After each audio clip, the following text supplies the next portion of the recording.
네, 세 번째 시간 산문문학 이론입니다. 산문문학 개념어 감상법이라고 이제 되어 있을 거고요. 자, 이 내용을 한번 살펴볼게요. 자, 먼저 소설의 요소인데, 소설의 요소는 크게 세 가지가 있어요. 소설의 3요소는 주제, 구성, 문체입니다. 주제는 뭐 말 그대로 글쓴이가 말하고자 하는 바를 주제라고 합니다. 뭐 어렵지 않고, 중요한 건 이제 구성인데요. 구성은 크게 세 가지예요. 여러분 이제 들어보셨을 텐데, 인물, 사건, 배경입니다. 인물, 사건, 배경. 그러니까 어떤 배경 속에 인물이 등장해서 사건이 벌어진다. 뭐 이렇게 이제 생각을 하시면 돼요. 그런데 그 중에서 특히 인물의 종류가 나와 있어요. 그 밑에 보시면 이제 인물의 종류가 주동인물, 반동인물, 전형적 인물, 개성적 인물, 평면적 인물, 입체적 인물 이렇게 나와 있는데, 주동인물, 반동인물은 뭐 크게 중요하지 않습니다. 이제 주인공 편에 서 있는 인물이냐, 반대편에 서 있는 인물이냐, 요거에 따라서 주동, 반동이 나눠지고요. 자, 중요한 건 이제 전형적 인물이에요. 이 전형적 인물은 여러분이 꼭 알아두셔야 됩니다. 물론 이게 뭐 수능에서 나오진 않는데, 어떤 소설의 기본적인 거기 때문에 이 소설이라는 게 어떤 개인의 이야기를 다루고 있지만 사실은 개인의 이야기가 아닌 사회 전체의 이야기. 요런 경우가 굉장히 많습니다.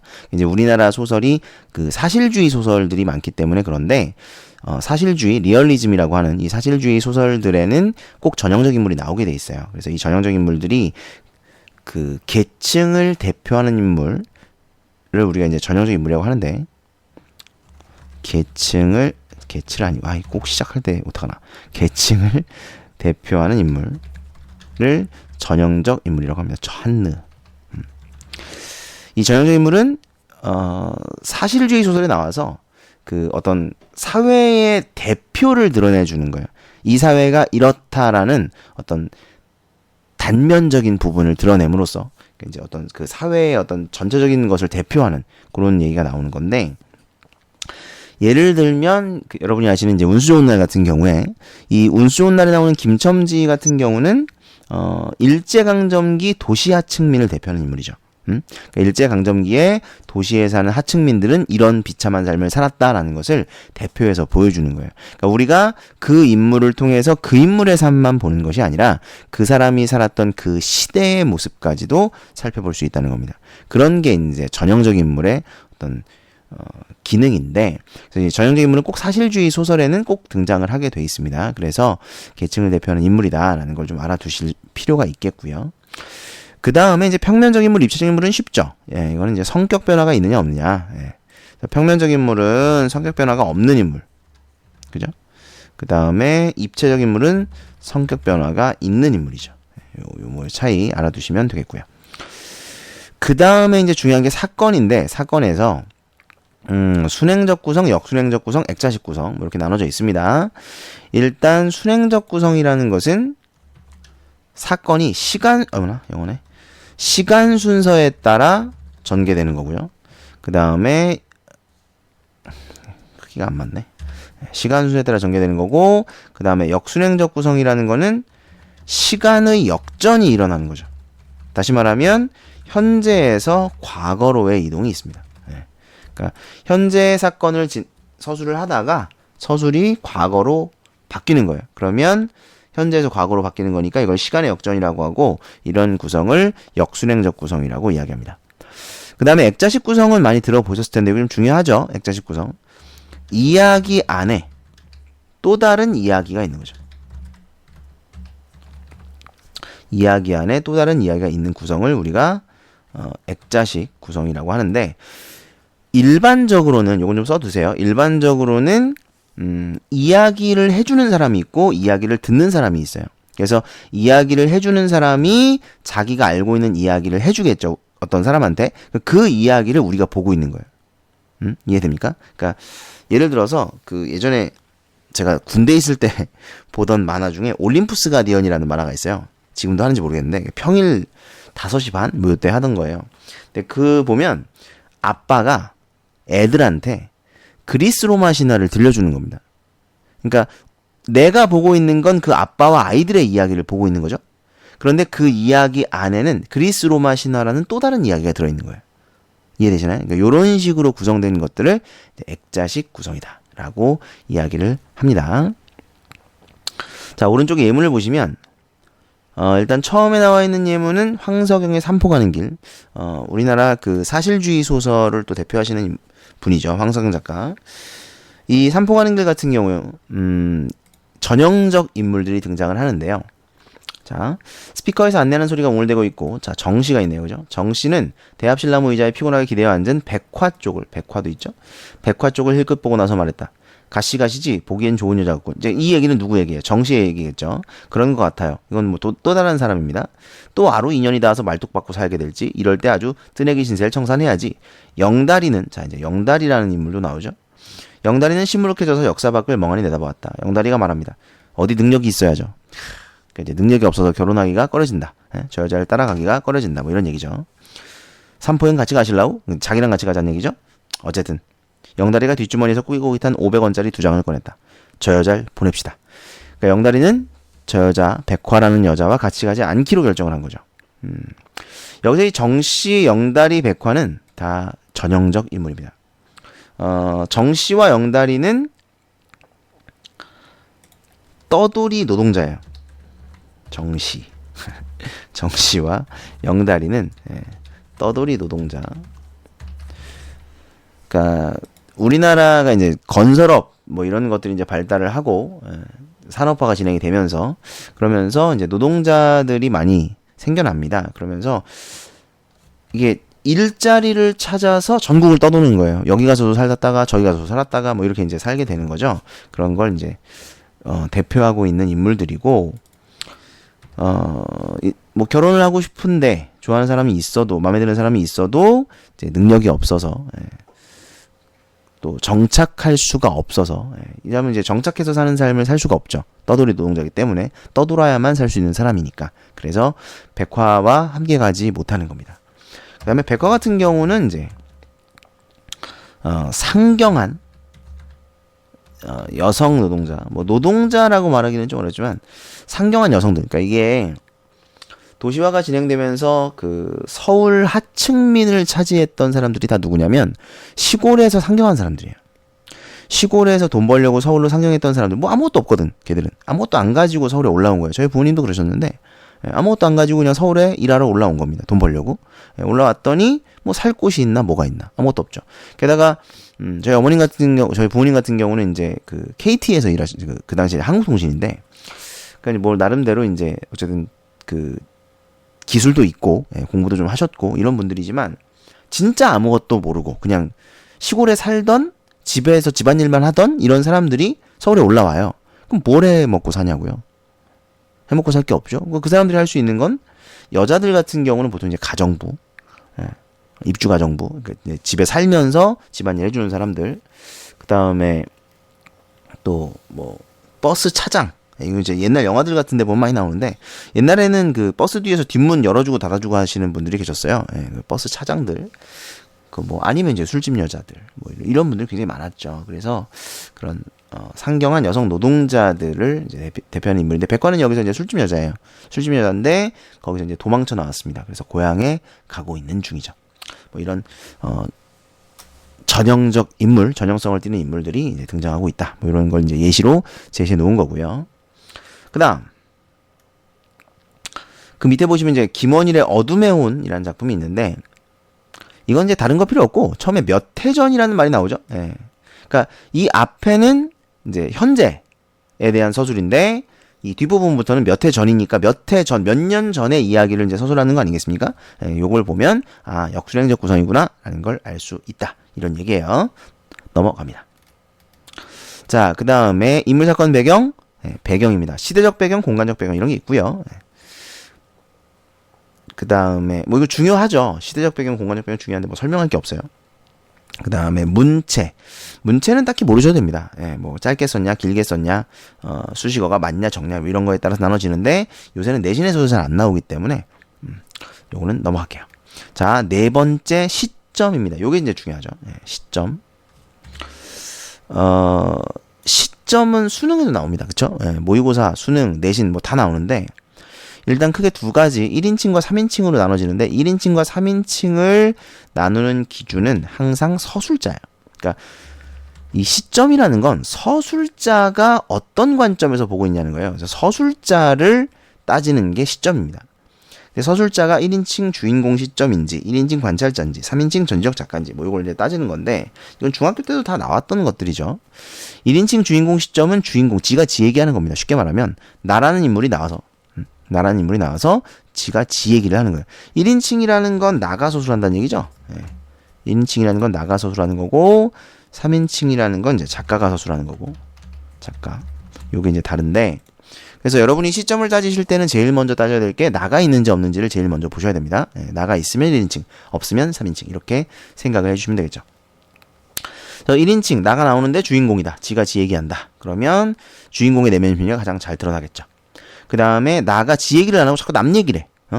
지 친구 얘기해. 아니 뭐 지가 아는 사람 얘기를 해. 그러면 1인칭 관찰자 시점인데 그렇게 되면 대체로 객관적이긴 하지만 등장인물의 그 관점도 드러나게 된다. 뭐 이런 얘기고 중요한 건 3인칭 전지적 작가 시점에 동그라미 2번을 보시면 요게 중요한데요.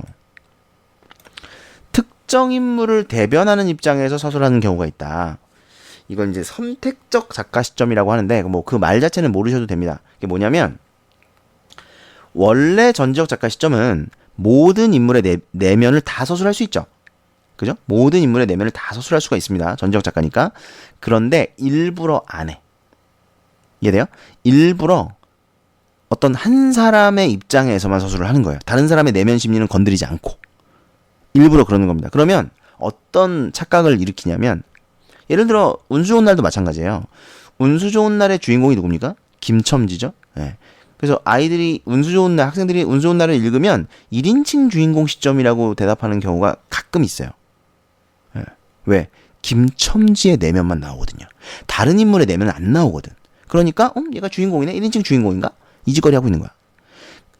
무슨 말인지 아시겠습니까? 그러니까 여러분 시점을 따질 때는요. 뭐 주인공이고 나발이고 이런 거 필요 없어요. 처음에는 무조건 나가 있는지 없는지만 따지면 돼요. 그래야 안 틀립니다. 이해되세요?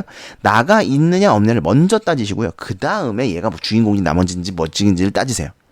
아시겠죠? 그러니까 김첨지라는 이름이 나오는 것부터 보면 이 나라는 시점이 아니에요. 운수 좋은 날은 김첨지는 이랬다. 그는 이랬다. 이런 식으로 나오지 나는 이랬어. 이렇게 말하지 않거든요. 그러니까 3인칭입니다. 3인칭이고 김첨지의 내면이 드러나기 때문에 전지적 작가 시점인 거예요. 하지만 다른 인물의 내면은 드러나지 않고 김첨지의 내면을 중심으로 서술을 하는 거죠. 그래서 특정 인물을 대변하는 입장에서 서술하는 경우가 되는 겁니다. 이해되시나요? 그러니까 요게 중요한 이유는 1인칭 주인공 시점이랑 헷갈리지 말라는 얘기예요. 근데 헷갈릴 이유가 없는데 헷갈리더라고. 그러니까 나가 있냐 없냐 요것만 따지면 돼요. 아시겠죠? 그걸 먼저 따지세요. 시점을 따질 때. 그 다음에 뭐 요거는 이제 뭐 아시겠지만 1인칭 시점이라는 거는 서술자가 작품 안에 있는 거죠. 작품 안 서술자 또는 뭐 작품 속 서술자 이렇게 얘기를 하고 3인칭 시점은 작품 밖 서술자 이렇게 얘기를 합니다. 실제로 수능이나 모의고사에서는 3인칭이다 1인칭이다 이런 말 안 써요. 이런 말 안 쓰고 작품 안에 서술자가 있다 작품 밖에 서술자가 있다 이런 식으로 서술을 하게 되니까 요걸 좀 알아두실 필요가 있겠습니다. 자 오른쪽에 예문을 보시면 염상섭의 만세전입니다. 이게 이제 만세라는 게 3일 만세 운동을 얘기하는 거거든요. 그러니까 만세전이면 3일 만세 운동 전 1919년 3월 1일이니까 1918년 요때쯤을 이제 서술하고 있는 거. 실제로 1918년을 배경으로 하고 있고요. 그러니까 만세가 일어나기 전에 우리나라의 상황, 우리나라의 어떤 사건 이런 것들을 이제 제시해 주는 작품이 염상섭의 만세전이에요. 뭐 그렇게 생각하시면 됩니다. 그래서 이제 시대적 배경을 이렇게 드러낸다라는 거를 알아두시면 되겠고요. 그 다음에 이태준의 복덕방인데 이거는 개화기예요. 시대적 배경은 개화기인데 이게 이제 여기 보면 안초시라는 인물이 나와요. 여기 초시라고 돼 있죠. 초시. 이게 이제 안초시인데 이 안초시라는 인물을 중심으로 서술을 해나갑니다. 그런데 나는 없어요. 그러니까 이게 이제 헷갈릴 수 있다는 거예요. 다른 사람의 인물은 그 내면은 제시되지 않고 안초시의 내면을 중심으로 서술이 되는데 중요한 건 얘가 주인공은 맞습니다. 하지만 나는 등장하지 않는다는 거. 그래서 이건 3인칭이에요. 전지적 작가 시점이다. 이렇게 보셔야 된다는 거죠. 이해되시죠? 시점을 좀 이해해 두셨으면 좋겠습니다. 자, 그 다음에 두 번째 서술상 특징인데요. 크게 네 가지를 제시를 해놨습니다. 첫 번째 보시면 어리숙한 서술자. 이건 뭐냐면 다른 사람들은 다 알아. 에? 등장인물들, 뭐 독자들 전부 다 아는데 지만 몰라요. 에? 서술자인 자기만 모르는 이런 서술자를 어리숙한 서술자라고 이야기를 합니다. 대표적인 게 이제 사랑손님과 어머니에 나오는 오키죠. 오키 같은 경우는 사랑손님이랑 우리 엄마랑 오키 엄마죠. 우리 엄마 아니고 오키 엄마. 오키 엄마랑 얼레리꼴레리한 사이다라는 걸 나도 알고, 그러니까 나라는 건 이제 독자들도 알고, 엄마도 알고, 아저씨도 알고, 다른 사람들은 다 아는데 지만 몰라. 오키는 이제 너무 어린아이로 설정이 돼 있다 보니까 모르고 있죠. 그래서 이제 오키가 어리숙한 서술자다 이렇게 생각하시면 되고, 그 1학년 때 봄봄 배우신 분들 계신지 모르겠는데 봄봄 같은 경우에 보면 그것도 이제 어리숙한 서술자인 게 장인이 점순이랑 결혼을 안 시켜줍니다. 왜 결혼을 안 시켜주냐면 나를 부려먹기 위해서죠. 나를 공짜로 부려먹기 위해서 점순이의 키가 작아서 안 된다고 계속 이제 결혼을 안 시켜주는데 키가 작으면 결혼을 못 하는 건가요? 참. 그래서 키가 작아서 결혼을 할 수 없다. 해가지고 이제 키가 더 크면 결혼을 시켜주겠다라고 이제 계속 하는데 그게 나를 부려먹기 위해서인데 다 알아요. 다 압니다. 점순이도 알고 뭉태도 알고 거기 나오는 등장인물들 독자들 다 아는데 나만 모르죠. 그래서 그런 것들이 이제 어리숙한 서술자라고 보시면 되겠습니다. 그 다음에 두 번째는 서술자의 개입. 이건 이제 다른 말로 뭐라 그래요? 서술자의 개입 다른 말로 편집자적 논평이라고 하죠. 들어보셨을 거예요. 판소리계 소설에 주로 많이 나오는 건데 서술자가 작품에 직접 개입해서 사건이나 인물에 대한 평가를 제시하는 거예요. 주관적 평가가 드러나는 거 이런 걸 편집자적 논평 또는 서술자의 개입이라고 합니다.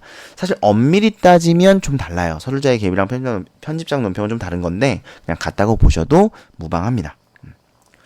그 다음에 세 번째는 의식의 흐름 기법. 이 의식의 흐름 기법은 모더니즘 소설에 주로 등장을 하고요. 뭐 자동기술법이라고도 합니다. 뭐 그냥 같은 거라고 보시면 되는데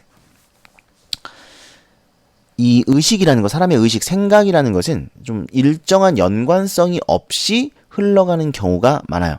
그러니까 내가 내일 해야 될 일을 생각하다가 갑자기 휴가 일정을 짜기도 하고요. 그러면서 갑자기 엄마 생각을 하기도 하고 뭐 여러 가지. 그러니까 이 생각이라는 건 되게 중구난방 튀거든요. 그 중구난방으로 튀어가는 생각들을 그대로 서술하는 거예요. 그걸 의식의 흐름 기법이라고 이야기를 합니다. 그래서 굉장히 좀 연관성이 없다. 앞뒤 읽어보면 이해가 잘 안 되는 경우도 많고요. 이런 것들을 의식의 흐름 기법이라고 한다. 이렇게 알아두시면 되겠습니다. 그 다음에 네 번째는 직접 제시, 간접 제시인데 이건 이제 성격을 제시하는 방법이에요. 인물의 성격을 제시할 때 직접 제시하는 방법이 있고 간접 제시하는 방법이 있는데 직접 제시라는 건 서술자가 판단을 하는 겁니다. 중요한 건 서술자가 판단하여 제시하는 거예요. 종인이는 착해. 이렇게. 이 인물은 착한 인물이다. 얘는 성실하다. 뭐 이런 식으로 성격을 이미 판단을 내려서 제시해 주는 거. 이런 걸 직접 제시라 그래요. 간접 제시는 인물의 말이나 행동을 묘사합니다. 그러면 누가 판단을 하게 하냐면 독자가 판단하게 하는 거예요. 독자가 얘가 이런 말을 하는 걸 보니 이런 인물이구나. 얘가 이런 행동을 하는 걸 보니 이런 인물이구나. 라고 판단하게 하는 거예요. 그걸 간접 제시라 그래요. 이해되시죠? 네. 그래서 이렇게 네 가지 정도를 정리를 해놨습니다.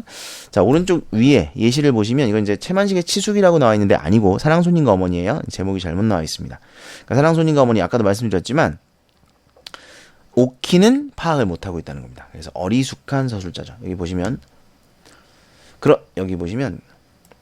그러나 웬일인지 나를 그렇게도 귀해해주던 아저씨도 아랫방에 외삼촌이 들어오면 갑자기 태도가 달라집니다. 아마 아저씨가 우리 외삼촌을 무서워하나 봐요. 아니죠. 무서워하는 거 아니죠? 예. 뭐 어떻게 보면 무서워하는 거죠, 사실. 그러니까 자기의 마음이 들킬까봐, 자신의 마음을 외삼촌에게 들킬까봐 걱정하는 거죠. 예. 그러니까 조금 나는 잘못 이해하고 있는 겁니다. 어리숙한 서술자죠.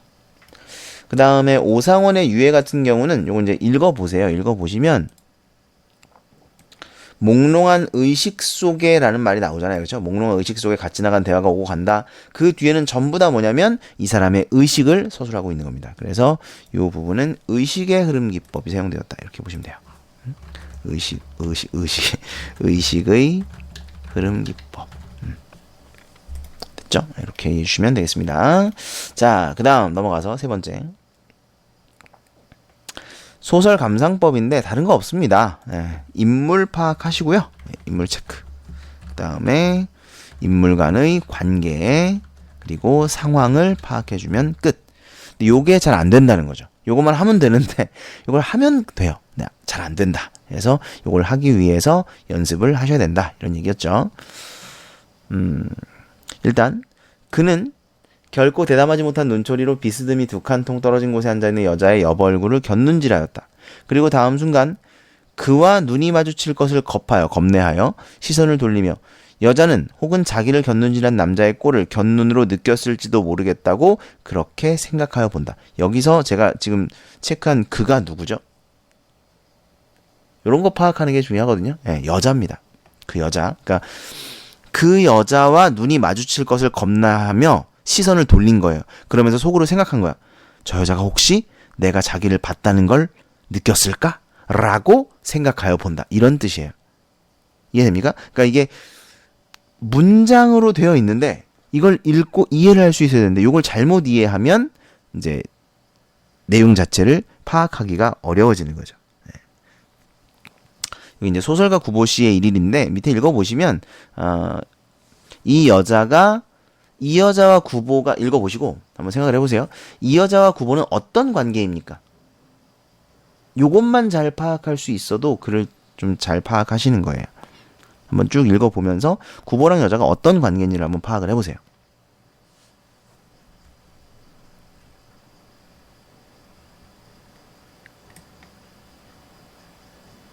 요 있죠. 그 여자와 한 번 봤어요. 언제? 1년 전에. 1년 전에 한 번 본 사이입니다. 그리고 그 정도 파악하시면 돼요. 예. 그러니까 이게 이 여자 이제 여기는 안 나오는데 요 앞뒤 내용이 보면 얘가 선본 여자예요. 1년 전에 선본 여자인데 그 뒤로 한 번도 연락을 한 적이 없었습니다. 예. 근데 이제 돌아다니다가 여기서 이제 버스에서 만난 거예요. 전차인가? 아무튼 그래서 전차에서 만난 겁니다. 그래서 뭐 아니네, 버스네. 예, 버스에서 만난 겁니다. 아무튼 뭐 그런 것들을 이제 파악을 해주시면 되고, 그래서 인물을 체크하시고요. 인물 간의 관계와 상황을 파악해주면 된다. 예, 요걸 알아두시면 되겠습니다. 넘어가고요. 네 번째, 현대 소설의 유형을 제가 나눠놨어요. 자, 첫 번째는 일제강점기, 두 번째는 6.25 전쟁, 세 번째는 사회적 약자를 등장시키는 소설, 그리고 다섯 번째 전통적 가치. 이건 보통 사라져갑니다. 예, 지금 현대사회에서 전통적 가치는 사라져가고 있고 대체로 작가들이 그것을 안타까워해요. 예, 안타까워하면서 이제 소설을 쓰고 있고, 그 다음에 여섯 번째는 부정적 인물이 주인공으로 나타나는 소설. 뭐 이런 소설들, 이런 유형들을 좀 나눠놨는데, 자, 각각의 내용을 좀 보면 일단 일제강점기에는 어떤 내용들이 나오냐. 보통 이거예요. 일제에 순환받는 우리 민족이죠. 그리고 그때 일제는 지주예요. 일본인들은. 그리고 우리 민족은 마름이겠죠. 죄송합니다. 일제는 지주 또는 친일파 새끼들이 지주예요. 그리고 그 친일파나 일본인에 붙어먹는 애들이 또 있겠죠. 걔들이 마름이죠. 그리고 그 밑에 있는 순환받는 우리 민족은 이제 소작인의 모습. 그러다 보니까 어떻게 할 수밖에 없어요. 만주로 이주할 수밖에 없죠. 도망갈 수밖에 없어. 근데 거기서도 또 순환을 받습니다. 이 짱깨 형들한테, 중국 형들한테 거기서도 순환을 받죠. 그래서 어디서나 어쨌든 그 당시에는 이제 순환을 받을 수밖에 없었던 우리 민족의 모습을 그리고 있습니다. 그 다음에 뭐 개화기에 적응 못하는 모습, 그다음에 물질 만능주의로 인한 비정한 사회의 모습. 이거는 점점 심해지죠. 예. 사실 조선 후기부터 이 물질주의로 인해 비정한 사회의 모습은 계속해서 늘어만 가고 지금까지. 예. 어떻게 보면 예전에는 이런 게 좀 있었습니다. 그래도 양심을 지키며 살아야 한다라고 생각하는 사람들이 많았어요. 또 양심을 지키지 않고 물질주의를 따르더라도 그 사람들은 부끄러워하며 살 줄 알았다는 그런 사회였습니다. 지금은 그걸 부끄러워하지 않는 사회. 양심을 지키는 일을 당연하게 여기지 않는 사회. 나만 이득 보면 되는 사회. 그걸 너무 당연시하는 사회까지 와버린 것 같아. 참 좀 안타깝죠? 점점 이제 그렇게 더 심해질 겁니다. 아무튼 요거 시작은 이제 물질만능주의, 비정한 사회, 요거는 여기서부터 시작이 됩니다. 자, 두 번째 6.25 전쟁. 전쟁이기 때문에 크게 두 가지인데 민족의 분열이라는 점, 민족의 분열이라는 관점에서 이걸 바라볼 수 있고 또 하나는 전쟁으로 인한 비극이라는 점 이렇게 크게 두 가지로 볼 수가 있습니다. 그래서 이념 대립, 우리 민족의 비극이죠. 그 다음에 전쟁으로 인한 인간성 상실, 또 그 회복을 원하는 뭐 그런 작품들이 등장하게 되고, 그 다음에 개인에게 가는 폭력, 후유증 이런 것들이 등장하죠. 그 다음에 6.25 이후 남한의 부패한 사회. 이건 이제 아까 얘기했던 물질만능주의와 좀 관련이 있어요. 부패하는 이유는 이득을 얻기 위해서죠. 이득을 얻기 위해서 어떤 양심 버리고 비정하게 자신의 이득, 자신의 물질적 이득만을 추구하는 그런 사회가 되어가는 겁니다. 그래서 6.25 전쟁으로 인해서 좀 혼란한 사회상 이런 것들을 그리고 있습니다. 그 다음에 세 번째는 사회적 약자. 이건 되게 많이 보셨을 거예요. 대표적인 게 난소공이지 않습니까? 난쟁이가 쏘아올린 작은 공. 난쟁이가 이제 노동자를 대표하고, 그래서 그 노동자들이 어떻게 사용자들에 의해서 그 수탈을 당하는가. 그들의 삶이 얼마나 기본권도 지켜지지 않는, 인권도 지켜지지 않는 삶을 살게 되는가. 뭐 이런 것들을 이제 그리고 있죠. 대체로 재배만 불리는 기득권 계층, 나쁜 새끼들이죠. 그리고 그들에게 유리한 법으로 가득한 우리 사회를 비판하고 서민과 노동자들이 겪는 부당함, 그들에게 가해지는 사회적 폭력을 폭로하고 비판하는 소설 이런 것들이 많다. 그래서 오른쪽에 조세희 씨의 난쟁이가 쏘아올린 작은 공을 실어놨습니다. 한번 읽어보시고요. 그 다음에 다섯 번째는 이제 전통적 가치인데, 전통적 가치는 보통 긍정적 가치예요. 긍정적 가치인데 이것들이 사라져가고 있기 때문에 안타깝다. 부정적 현실이고, 전통적 가치를 지키기 위해서 어떤 물질적 이득이라든지 이런 것들을 이제 버리는, 또 그런 그 물질적 이득 이런 것을 가치 있게 여기지 않는 그런 인물들이 등장하게 됩니다. 자, 내용을 보시면 전통적 가치가 사라지는 것에 대한 안타까움 혹은 예술적 가치를 추구하는 장인 정신을 드러내는 작품들이 나타나게 된다. 이런 게 이제 전통적 가치고요.